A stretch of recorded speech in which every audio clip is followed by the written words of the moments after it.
तो देखो बच्चों, अपना जो चैप्टर चल रहा है, और ये चैप्टर है क्या, कार्बोनिल यौगिक। आज हम इस चैप्टर में अब जो डिस्कस करेंगे टॉपिक, और ये है oxidation of carbonyl compound by strong oxidiser. ठीक है, कि हमारा जो चैप्टर है वो ये है, क्या है बच्चों, देखो ये है oxidation of carbonyl compound by strong oxidiser. मतलब जो कार्बोनिल यौगिक हैं उनका प्रबल ऑक्सीकारकों से ऑक्सीकरण। समझ गए बच्चों कि यहां पर जो हम टॉपिक डिस्कस कर रहे हैं ये है कार्बोनिल यौगिकों का प्रबल ऑक्सीकारकों से ऑक्सीकरण। तो ये प्रबल ऑक्सीकारक होते हैं जैसे KMnO4, H2SO4, KMnO4 और बेसिक मीडियम हाई टेम्परेचर पे, है ना। इसके अलावा कॉन्सेंट्रेट HNO3, K2Cr2O7, ठीक है, और H2SO4, ये जो मीडियम होते हैं ये सब स्ट्रॉन्ग ऑक्सीडाइजर होते हैं, K2Cr2O7 एंड H2SO4। तो इनसे ऑक्सीडेशन हमें डिस्कस करना है। तो जो कार्बोनिल यौगिक होते हैं उसमें आपने देखा एक तो होते हैं एल्डिहाइड और एक क्या होते हैं, कीटोन्स। जो एल्डिहाइड्स होते हैं वो तो माइल्ड ऑक्सीडाइजर, जो कि मंद ऑक्सीकारक हैं, उनसे भी ऑक्सीकृत हो जाते हैं। लेकिन कीटोन आपने देखा वो ऑक्सीडाइज्ड नहीं होते, means falling solution, Tollens reagent, है ना, बेनेडिक्ट सॉल्यूशन, इनसे ऑक्सीडाइज्ड कीटोन नहीं होते। लेकिन यहां पर हम जो डिस्कस कर रहे हैं और ये है ऑक्सीडेशन बाय स्ट्रॉन्ग ऑक्सीडाइजर। तो ये जो ऑक्सीडाइजर है बच्चों, ये एल्डिहाइड को तो ऑक्सीडाइज करेंगे ही, साथ ही साथ कीटोन को भी क्या कर देते हैं, ऑक्सीकृत कर देते हैं। समझ गए ना कि ये ऐसे ऑक्सीडाइजर हैं जो एल्डिहाइड एवं कीटोन दोनों को ऑक्सीकृत कर देते हैं। अब यहां पर जब हम एल्डिहाइड और कीटोन का ऑक्सीडेशन देख रहे हैं तो यहां एक रूल लगेगा बच्चों, पोपॉफ रूल। ठीक है, कौन सा रूल, पोपॉफ्स रूल। तो ये क्या है और किसके लिए दिया गया है, तो देखो जो कीटोन होते हैं, है ना, तो कीटोन के ऑक्सीकरण में हम जानते हैं कि जैसे ही कीटोन ऑक्सीकृत होता है तो जो सीओ समूह से दो एल्काइल ग्रुप जुड़े हुए हैं उनमें से वो कोई एक एल्काइल ग्रुप हटता है, तब जाके कीटोन का सीओ ग्रुप ऑक्सीडाइज्ड होता है। तो इसी को बताने के लिए पोपॉफ्स रूल दिया गया है कि कीटोन के ऑक्सीकरण में छोटा एल्किल समूह, ठीक है, मूल कीटोन समूह के साथ रहता है। समझ गए ना। इसने ये कहा है कि अगर आप कीटोन का ऑक्सीडेशन लिख रहे हैं या कर रहे हैं तो उसमें कीटोन का जो छोटा एल्काइल ग्रुप है वो हमेशा मूल कीटोन समूह के साथ रहेगा और बड़ा एल्काइल ग्रुप टूट के अलग हो जाएगा। मतलब जब कीटोन ऑक्सीडाइज्ड होगा तो दो एल्काइल ग्रुप में से एक एल्काइल ग्रुप तो हट जाएगा, मतलब मूल सीओ समूह से टूट के अलग हो जाएगा। तो पोपॉफ्स ने ये रूल दिया कि अगर हम कीटोन का ऑक्सीडेशन करेंगे तो छोटा एल्काइल ग्रुप जो है वो मूल कीटोन समूह के साथ रहेगा और बड़ा एल्काइल ग्रुप हट जाएगा, टूट के पृथक हो जाएगा, उसका ऑक्सीडेशन होगा। जैसे देखो यहां मिथाइल ग्रुप है और यहां पर आप देख रहे हैं प्रोपाइल ग्रुप, ठीक है। हमने इसका ऑक्सीडेशन कराया KMnO4 H2SO4, तो आप देख रहे हैं जो CH3 है वो सीओ समूह, जो मूल सीओ समूह जिसे मैंने ग्रीन से रिप्रेजेंट किया है उसके साथ है और एक OH ग्रुप आ गया। और जो बड़ा एल्काइल ग्रुप है प्रोपाइल ग्रुप, उसका एथाइल ग्रुप, और जो CH2 रेड कलर से शो कर रहे हैं वो COOH में चेंज हो गया और इस तरह से बड़ा एल्काइल ग्रुप टूट के क्या हो गया बच्चों, अलग हो गया। ठीक इसी तरह से इस कीटोन में देखें तो CH3CO, ये मूल CO ग्रुप के साथ ही CH3 बना हुआ है, जबकि C6H5 और CH2 हट गया जो कि बदल गया C6H5, ठीक है, COOH में। तो इस तरह से पोपॉफ रूल लगता है कीटोन के ऑक्सीडेशन में। तो बात क्लियर है अच्छी तरह से। तो इस तरह से हमें कीटोन का ऑक्सीडेशन समझना है। जबकि एल्डिहाइड अगर ऑक्सीकृत होंगे तो कोई भी कार्बन, मतलब अगर आप एल्डिहाइड ले रहे हैं RCHO और यही ऑक्सीडाइजर ले रहे हैं KMnO4 H2SO4 इस तरह के, तो ध्यान रखें कि ये बदलेगा RCOOH। इसमें कार्बन नंबर चेंज नहीं होंगे, जितने एल्डिहाइड में है उतने ही बने रहेंगे, जिस तरह से आपने किस में देखा है, माइल्ड ऑक्सीडाइजर में। बाकी कीटोन में इस तरह से एल्काइल ग्रुप टूट के पृथक हो जाते हैं। तो ये है हमारा oxidation of carbonyl compounds by strong oxidiser. Oxidation से ही रिलेटेड एक और रिएक्शन है हैलोफॉर्म रिएक्शन, समझ गए ना। तो ये बहुत ही इंपॉर्टेंट रिएक्शन है बच्चों। इस रिएक्शन का यूज आपने देखा था अल्कोहल में भी, CH3CHOH समूह की स्थिति बताने के लिए होता है। यहां पर अगर हम देखें तो हैलोफॉर्म रिएक्शन एल्डिहाइड कीटोन में, कि कोई भी ऐसा एल्डिहाइड और कीटोन जिसमें CH3CO समूह होता है, समझ गए ना।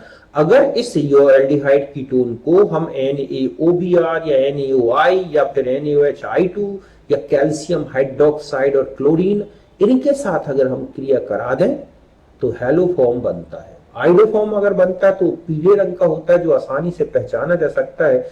इसे आइडोफॉर्म टेस्ट भी होते हैं। आता है ना, क्वेश्चन होता है कि बताएं कि इसमें से कौन सा एल्डिहाइड या इनमें से कौन सा कीटोन आइडोफॉर्म टेस्ट देगा। तो एल्डिहाइड में तो केवल एक ही है और वो है एसीटैल्डिहाइड, लेकिन कीटोन में कोई भी मिथाइल कीटोन हो सकता है, मतलब उसके CO समूह के एक तरफ मिथाइल ग्रुप होना जरूरी है। और रिएक्शन हमेशा बेसिक मीडियम में होती है, सोडियम हाइपोहैलाइड की प्रेजेंस में, या फिर NaOH और हैलोजन ले लिया जाए, कैल्शियम हाइड्रोक्साइड और हैलोजन ले लिया जाए, तो ये रिएक्शन में हैलोफॉर्म बनते हैं। चूंकि आइडोफॉर्म येलो कलर का होता है, बहुत आसानी से पहचाना जा सकता है और इसलिए इसे हम आइडोफॉर्म टेस्ट भी कहते हैं। देखो यहां पर अगर हम लेते हैं कोई भी एल्डिहाइड कीटोन जिसमें COCH3 है, तो सोडियम हाइपोआयोडाइड से रिएक्शन हुई, H हटा और CHI3 को इस तरह से ये बन गया ट्राइहैलाइड कंपाउंड। फिर इसकी अगले NaOH से रिएक्शन हुई तो ये बन गया इस तरह से CHI3 और H मिलके तो बन गया आइडोफॉर्म, और इस तरह से ONA इससे जुड़ गया। अगर इसके बाद यहां पर मान लो HCl लिखा है तो RCOOH लिख सकते हैं इसे। अब आता है कि किन किन में मिलेगा, तो देखो जितने भी हेमी एसिटैल हैं, है ना, इनमें मिल सकता है, क्योंकि बेसिक मीडियम में ये कीटोन में चेंज हो जाते हैं। ठीक इसी तरह से ये हो गए, ये एल्डिहाइड वाले भी हो गए, यहां पर वो R कर दें इस तरह से, एसिटैल कीटैल, है ना, ये डाई कीटो कंपाउंड्स का जो ये CH2 ग्रुप है ये भी चेंज हो, सॉरी यहां पर जो CH3 है वो चेंज हो जाएगा। इस तरह से इसमें भी CH3 है, यहां भी CH3 दिख रहा है, यहां भी COCH3 दिख रहा है। इनके दोनों के बीच का CH2 हेलोफॉर्म में चेंज हो सकता है, इनमें भी ये दोनों के बीच का CH2 हेलोफॉर्म में चेंज हो सकता है। तो इस तरह से ऐसे सभी यौगिक आइडोफॉर्म टेस्ट देते हैं, समझ गए ना। हेमी कीटल, हेमी एसिटल, डाई कीटो कंपाउंड, इस तरह से कितने भी पॉलीकीटो हो उनमें एक CH3 अगर ग्रुप है CH3CO तो वो सब इस तरह का कंपाउंड या हेलोफॉर्म रिएक्शन देंगे, समझ गए ना। तो ये था हमारा हैलोफॉर्म रिएक्शन। इसके अलावा एक और है ऑक्सीडेशन बाय SeO2। तो इसकी विशेषता है कि ये CO समूह के CH2 एडजेसेंट पोजीशन में जो CH2 है उसको ऑक्सीडाइज कर देता है। तो इस तरह से यहां पर जैसे CO है और CH2 को बदल दिया इसने CO, ठीक है। ऐसे ये है तो हम इसमें डाई कीटो ग्रुप ला सकते हैं। तो इस तरह से ये है हमारा ऑक्सीडेशन के बारे में। तो यहां तक बात क्लियर है। अब हम आ जाते हैं एल्डिहाइड कीटोन्स के रिडक्शन की बात करते हैं। तो देखो रिडक्शन इनमें भी वही है, दो प्रकार के रिड्यूसर हैं। एक तो माइल्ड रिड्यूसर है, दुर्बल अपचायक, जैसे कि NaBH4, LiAlH4, NiH2, ethyl alcohol, sodium. अगर हम इनके द्वारा रिडक्शन कराते हैं CO ग्रुप का तो ये CO को CHOH में कन्वर्ट कर देते हैं। अगर एल्डिहाइड है तो 1 डिग्री अल्कोहल बन जाएंगे, कीटोन है तो 2 डिग्री अल्कोहल बन जाएंगे। बात क्लियर है ना कि CO समूह में एक H यहां जुड़ जाएगा, एक H यहां जुड़ता है। ध्यान रखें इसमें जो 2 H है बच्चों, एक H जो कार्बन पे अटैक कर रहा है वो तो आता है लिथियम एल्यूमिनियम हाइड्राइड, मतलब जो भी आप हाइड्राइड लेते हैं, और एक H जो वाटर में जुड़ रहा है, सॉरी O में जुड़ रहा है, वो H2O से आता है। इस तरह से 1 मोल लिथियम एल्यूमिनियम हाइड्राइड 4 मोल एल्डिहाइड या कीटोन को अल्कोहल में बदल देता है। मतलब यहां है 1 मोल लिथियम एल्यूमिनियम हाइड्राइड, तो 4 मोल जो है RCHO इसमें चेंज हो जाएंगे 4 मोल अल्कोहल में। 4 मोल वाटर लगेगा और इस तरह से रिडक्शन चलता है, समझ गए ना।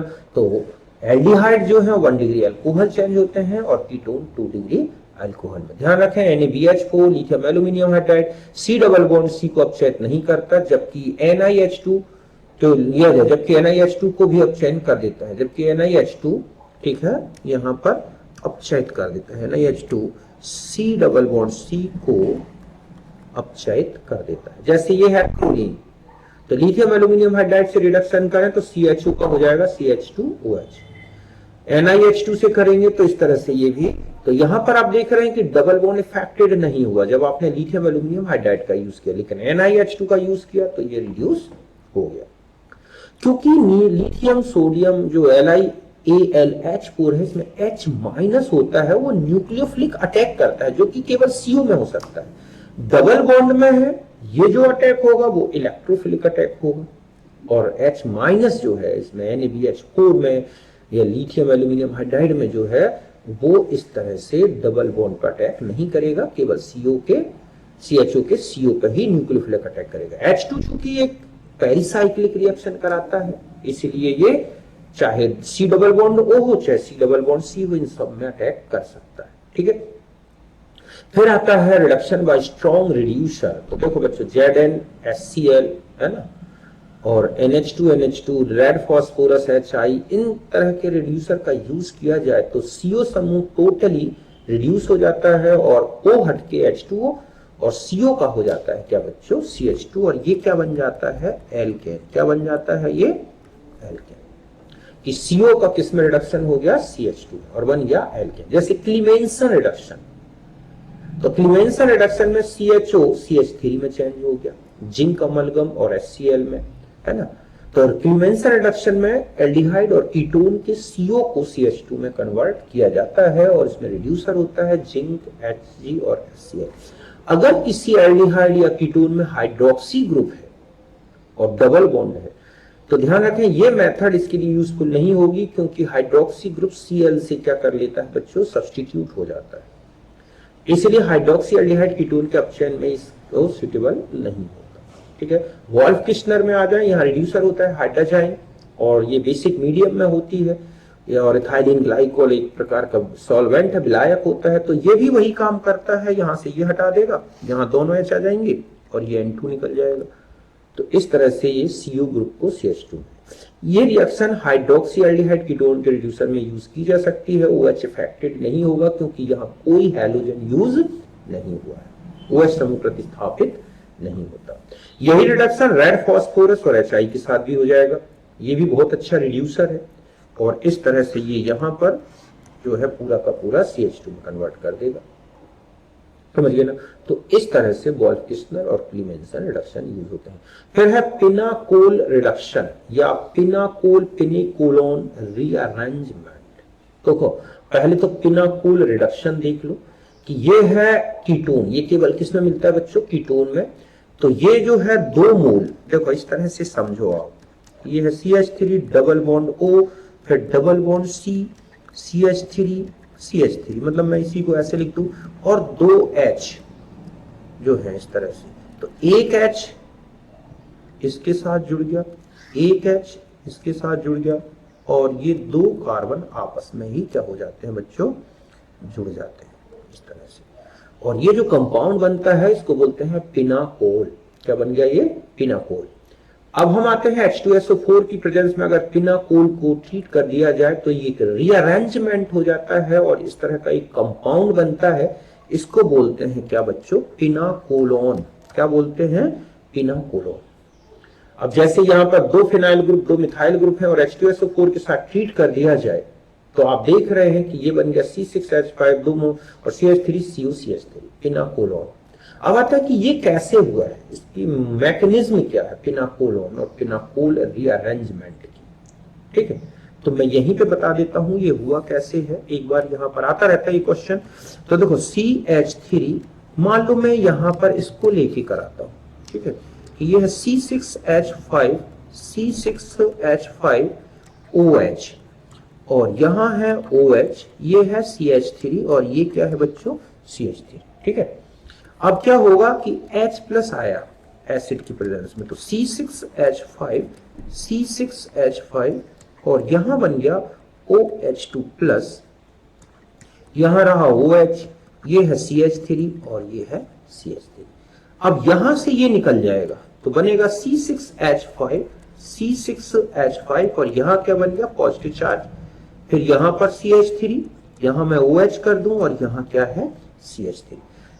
ये लेस स्टेबल है बच्चों, भले इसमें रेजोनेंस है, लेकिन ये क्या करता है कि अपना ये ग्रुप यहां माइग्रेट कर देगा C6H5 CH3, यहां हो गया OH और ये क्या हो गया CH3 और यहां पॉजिटिव, ये मोर स्टेबल है।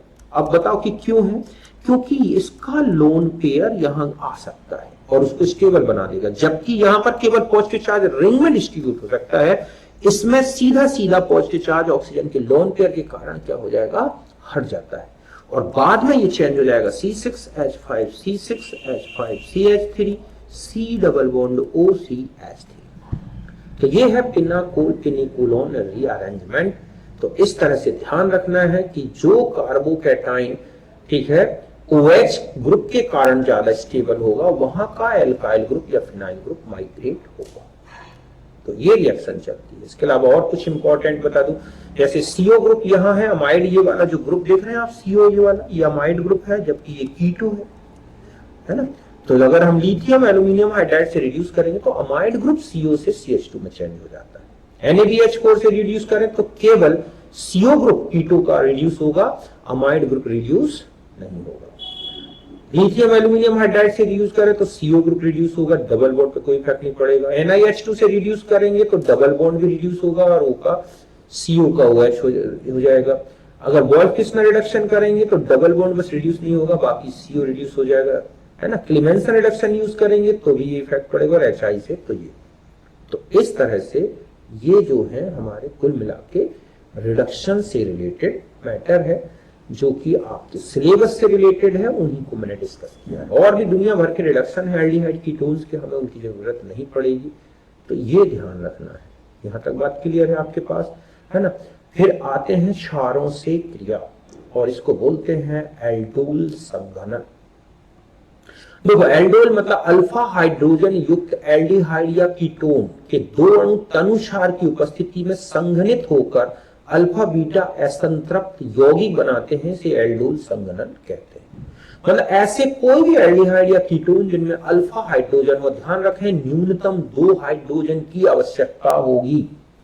मतलब एल्डोल संघनन में 2 अल्फा हाइड्रोजन होना जरूरी है। अगर 1 अल्फा हाइड्रोजन है तो केवल एल्डोल रिएक्शन तक चलेगी, संघनन नहीं होगा बच्चों, जब तक कि 2 अल्फा हाइड्रोजन ना हो। देखो पहले नॉर्मल रिएक्शन से ऐसे समझते हैं कि ये है एक एल्डिहाइड और एक एल्डिहाइड ये है, तो यहां से जो 2 अल्फा हाइड्रोजन है वो इसमें से H2O निकाल देंगे और ये बनेगा अल्फा बीटा अनसैचुरेटेड एल्डिहाइड, या अगर कीटोनिक ग्रुप लोगे तो कीटोन बन जाएगा, है ना। अब देखो यहां मैकेनिज्म की है, OH आया तो इसके अल्फा हाइड्रोजन को निकाल दिया और ये एक क्या बन गया बच्चों, न्यूक्लियोफाइल। क्या बन गया, न्यूक्लियोफाइल। फिर ये एल्डिहाइड ग्रुप के पास आएगा और न्यूक्लियोफिलिक अटैक करेगा। ओके, इस तरह से न्यूक्लियोफिलिक अटैक होगा। फिर एक H2O जो कि यहां पर निकला था उसी में से प्रोटॉन जुड़ जाएगा और ये बन गया एक एल्डोल कंपाउंड। अब ध्यान रखिए कि अगर इस कार्बन में ये हाइड्रोजन है तब तो कंडेंसेशन हो जाएगा, और मैं यहां R लगा दूं ना तो कंडेंसेशन नहीं होगा, एल्डोल तक ही चलेगी रिएक्शन। यही रीजन है कि मिनिमम 2 अल्फा हाइड्रोजन होना जरूरी है, तभी क्या होगी बच्चों, एल्डोल कंडेंसेशन एक ही एल्डिहाइड में पॉसिबल है। और इस तरह से ये बन गया अल्फा बीटा अनसैचुरेटेड प्रोडक्ट। यहां एल्डोल एल्डिहाइड और ओल है इसलिए नाम पड़ा है एल्डोल। अब जैसे यहां पर लिखा है आइसोप्रोपेन एल्डिहाइड केवल एल्डोल अभिक्रिया देगा, इसमें संघनन नहीं होगा क्योंकि इसमें केवल 1 अल्फा हाइड्रोजन है। जैसे ये है प्रोपेन एल्डिहाइड, यहां से H जुड़ गया। अब इसमें यहां देख रहे हैं आप दोनों मिथाइल ग्रुप हो गए, H है ही नहीं अल्फा, तो आप इसे हीट करोगे तो कोई कंडेंसेशन पॉसिबल नहीं होगा। यही रीजन है कि इसमें एल्डोल रिएक्शन तक तो होगी लेकिन एल्डोल कंडेंसेशन नहीं होगी। फिर होती है क्रॉस एल्डोल कंडेंसेशन। 2 विभिन्न प्रकार के एल्डिहाइड या कीटोन के बीच एल्डोल संघनन को क्रॉस एल्डोल कंडेंसेशन कहते हैं बच्चों। कि दो अलग अलग एल्डिहाइड ले लिए जाएं या दो अलग अलग कीटोन्स ले लिए जाएं या एक एल्डिहाइड और कीटोन्स ले लिए जाएं, तो इनके बीच में अगर एल्डोल रिएक्शन हो रही है तो वो कहलाएगी क्रॉस एल्डोल कंडेंसेशन। देखो इसमें एक से ज्यादा प्रोडक्ट्स बनते हैं, जैसे हमने यहाँ एसिटाल्डिहाइड लिया और ये लिया प्रोपेनल्डिहाइड, तो एसिटाल्डिहाइड का CO और प्रोपेनल्डिहाइड का अल्फा हाइड्रोजन तो A बन जाएगा, ठीक है। और अगर उल्टा करा दे कि प्रोपेनल्डिहाइड यहां पर प्रोपेनल्डिहाइड और हम एसिटाल्डिहाइड में ऐसे रिएक्शन करा दें कि प्रोपेनल्डिहाइड का CO ग्रुप और एसिटाल्डिहाइड का अल्फा हाइड्रोजन जुड़े तो B बन जाएगा, है ना। फिर दो एसिटाल्डिहाइड ही आपस में जुड़ जाए तो C बन जाएगा, दो प्रोपेनल्डिहाइड आपस में जुड़ जाए तो D बन जाएगा। मतलब ये वाला जो कंडेंसेशन है वो A दे रहा है, ठीक है, ये वाला कंडेंसेशन B दे रहा है, मतलब यहां पर A बन रहा है इसके थ्रू, यहां पर B बन रहा है, ठीक है। प्रोपेनल्डिहाइड और एसिटाल्डिहाइड एसिटाल्डिहाइड, तो यहां पर C बन जाएगा और यहां पर D बन जाएगा। ऐसे चार प्रोडक्ट पॉसिबल है, बाद में इसमें से H2O निकाल दोगे तो चार प्रकार के क्या बन जाएंगे बच्चों, इस तरह से प्रोडक्ट्स बनेंगे, H2O निकलता जाएगा तो A से ये बन जाएगा, B C D, इस तरह से चार प्रकार के उत्पाद संभव है। इसको बोलेंगे हम एल्डोल कंडेंसेशन, क्रॉस एल्डोल संभव, जिसमें दो जो प्रोडक्ट है C और D ये तो है प्योर एल्डोल प्रोडक्ट और A और B है क्रॉस एल्डोल प्रोडक्ट। बात क्लियर है। इस तरह से इंट्रामोलिकुलर एल्डोल कंडेंसेशन, जैसे कि एक ही मॉलिक्यूल में मान लो दो अल्फा हाइड्रोजन है, जैसे OH की रिएक्शन कराएं यहां से, फिर ये जो कार्बन अल्फा कार्बन है ये इधर अटैक कर देगा इस कार्बन के साथ और इस तरह से ये जुड़ गया यहाँ पर, बाद में से इसमें H जुड़ेगा, यहाँ OH हो गया और यहां से एक H और यहां से एक OH निकलेगा और इस तरह से ये प्रोडक्ट बन जाएगा। तो इस तरह से ये कहलाता है intramolecular aldol condensation. Repeated aldol condensation कि जैसे फॉर्मल्डिहाइड और एक फॉर्मल्डिहाइड मिल जाए तो ये बन जाएगा CH2OH CHO, फिर एक और फॉर्मल्डिहाइड रिएक्शन कर ले यहाँ पर, ठीक है, कि यहां से जो H है वो जुड़ गया O के साथ और ये जुड़ गया CH2, इस तरह से यहाँ फिर और इस तरह से लगातार एक के बाद एक एल्डोल कंडेंसेशन होते रहेंगे CHO में फॉर्मल्डिहाइड के। तो इस तरह से जो है एक लंबा मॉलिक्यूल बनेगा फॉर्मोज, जो कि ग्लूकोज जैसा ही होता है। तो एक फॉर्मल्डिहाइड के रिपीटेड एल्डोल कंडेंसेशन से फॉर्मोज या एक कार्बोहाइड्रेट बनता है। अब मान लिया जाए कि यहां एसिटाल्डिहाइड ले लें आप, है ना, तो एसिटाल्डिहाइड के साथ चार फॉर्मल्डिहाइड मॉलिक्यूल जोड़ दो आप, किस तरह से जोड़ दो, देखो इस तरह से ये लिख रहा है कि यहाँ का H O के साथ जुड़ गया, ये कार्बन C के साथ जुड़ गया, यहाँ का H O के साथ जुड़ गया, यही CH2O के साथ जुड़ गया, इसी तरह से तीन मॉलिक्यूल जुड़ जाए तो एसिटाल्डिहाइड के कार्बन से तीन CH2H ग्रुप जुड़ जाएंगे, एल्डोल रिएक्शन हो जाएगी। अब चूंकि इसमें कोई अल्फा हाइड्रोजन नहीं बना बचा तो दो मोल फॉर्मल्डिहाइड रिएक्शन कर लें तो एक मोल तो ये बन जाएगा एसाइल अल्कोहल और एक मोल सोडियम फॉर्मेट, और इस तरह से एक जो है दो रिएक्शन दिखाई दे रही है इसमें, कैनिजारो और एल्डोल रिएक्शन। पहले जो रिएक्शन हुई है बच्चों ये एल्डोल है, एल्डोल रिएक्शन, और यहां पर जो रिएक्शन हुई है वो है कैनिजारो। क्योंकि इसमें कोई अल्फा हाइड्रोजन नहीं है तो ये CHO को CH2OH में चेंज कर देगा जब हम दो मोल फॉर्मल्डिहाइड ले लें, ठीक है, और सॉरी दो मोल एक मोल फॉर्मल्डिहाइड लगेगा यहां पर और एक मोल लग जाएगा क्या यहाँ पर NaOH, इस तरह से।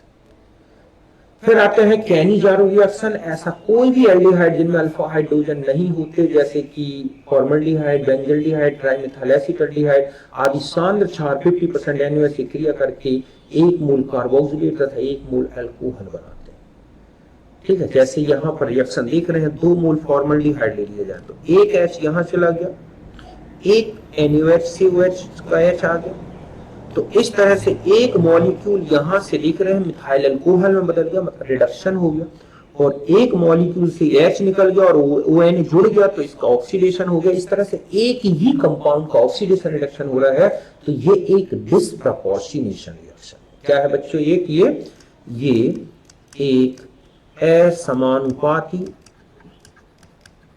ठीक है, रेडॉक्स है। क्या है, एक असमानुपाती रेडॉक्स। जैसे 2 मोल बेंजल्डिहाइड और NaOH की रिएक्शन करा दें तो आप देख रहे हैं C6H5CH2OH बन रहा है और इस तरह से सोडियम बेंजोएट। इसी तरह से आप इसकी रिएक्शन करा दें CH3 तो भी इसी तरह से अल्डोल होगा। CCl3CHO में बल्कि मतलब अल्फा हाइड्रोजन नहीं है, लेकिन ये कैनिजारो अभिक्रिया नहीं देता क्योंकि ये NaOH के साथ हैलो फॉर्म बना लेता है। ये ध्यान रखना है, CCl3CHO क्लोरल जिसको हम बोलते हैं, ये कैनिजारो रिएक्शन नहीं देगा, भले उसमें अल्फा हाइड्रोजन क्या है नहीं है, क्योंकि इसका CCl3 जो ग्रुप है वो क्या कर लेता है, हैलो फॉर्म बना लेता है। रिएक्शन इस तरह से हुई है, पहले न्यूक्लियोफिलिक अटैक होता है OH का, फिर इस तरह से जैसे ही नेगेटिव चार्ज रिटर्न होता है H- निकलता है और H- यहां जाके दूसरे फॉर्मल्डिहाइड पे जुड़ जाता है। तो यही रेट डिटर्मिनेटिंग स्टेप होता है, H का निकल के और फॉर्मल्डिहाइड में जाके जुड़ना, रेट डिटर्मिनेटिंग स्टेप। और इस तरह से 1 मोल फॉर्मिक एसिड और 1 बना मेथॉक्साइड, बाद में प्रोटॉन एक्सचेंज हुआ और इस तरह से ये 2 प्रोडक्ट बन गए। क्रॉस कैनिजारो रिएक्शन की बात की जाए तो 2 अलग अलग एल्डिहाइड के मध्य कैनिजारो रिएक्शन होती है। जैसे हम एक फॉर्मल्डिहाइड और एक बेंजल्डिहाइड ले लें, जो ज्यादा रिएक्टिव एल्डिहाइड है वो तो चेंज हो जाएगा एसिड में, और जो कम रिएक्टिव एल्डिहाइड है वो बन जाएगा अल्कोहल में। एक ही मॉलिक्यूल में 2 CHO हो तो इस तरह से एक CH2OH में, एक COONA में। ठीक इसी तरह से इसमें देख रहे हैं आप 4 CHO है तो दोनों रिंग में एक COONA और एक CH2OH में, बाद में एक एस्टर HCl की प्रेजेंस में, ये कार्बोक्सिलिक एसिड और ये अल्कोहल है, इनमें ही रिएक्शन हो जाएगी और एक एस्टर बन जाएगा। पर्किन रिएक्शन है तो यहां से H2O रिमूव करा दो, ये एसिटिक एनहाइड्राइड और बेंजल्डिहाइड की रिएक्शन है, बाद में हाइड्रोलाइज्ड होगा, सिनेमिक एसिड बन जाएगा। टिसेंको रिएक्शन जो है, समझ गए ना, ये बिल्कुल कैनिजारो रिएक्शन जैसी ही है, लेकिन इसमें अल्फा हाइड्रोजन होते हैं। तो अल्फा हाइड्रोजन वाले जो एल्डिहाइड है 1 मोल कार्बोक्सिलिक एसिड और 1 मोल अल्कोहल बनाते हैं, बाद में उन्हीं में रिएक्शन हो जाती है एस्टरिफिकेशन और इस तरह से एस्टर बन जाता है। बस इतना ही हमें पढ़ना है एल्डिहाइड और कीटोन्स में। तो ये हो गया हमारा पूरा चैप्टर एल्डिहाइड और कीटोन्स का। अब हम इसके बाद जो भी डिस्कस करेंगे वो है हमारा कार्बोक्सिलिक एसिड्स। ओके।